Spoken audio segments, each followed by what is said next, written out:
പ്രതിപക്ഷ ഉപനേതൃപദവി തർക്കത്തിൽ സിപിഐഎം സംസ്ഥാന സെക്രട്ടേറിയറ്റ് അംഗം CN മോഹനന്റെ പ്രസ്താവനയ്ക്കെതിരെ CPI എറണാകുളം ജില്ലാ സെക്രട്ടറി N അരുൺ നേതാക്കൾ പ്രസ്താവന നടത്തുമ്പോൾ പക്വത കാണിക്കണമെന്ന് N അരുൺ പറഞ്ഞു.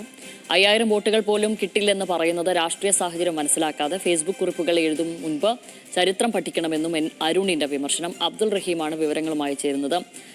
റഹീം, നേരത്തെയും ഇക്കാര്യത്തിൽ CPI നേതാക്കൾ മറുപടി നൽകുന്നുണ്ട് CN മോഹനന്. ഇപ്പോൾ അക്കൂട്ടത്തിലാണല്ലോ നിലവിൽ ഈ വിമർശനം കൂടി വന്നിരിക്കുന്നത്.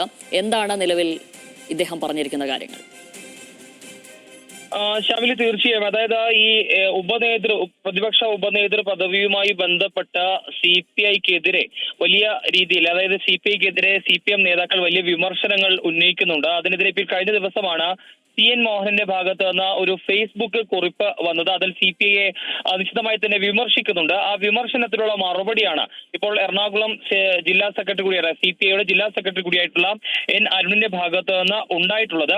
അതായത് CN മോഹനൻ പറഞ്ഞ കാര്യങ്ങളെ തള്ളുകയാണ് N അരുൺ.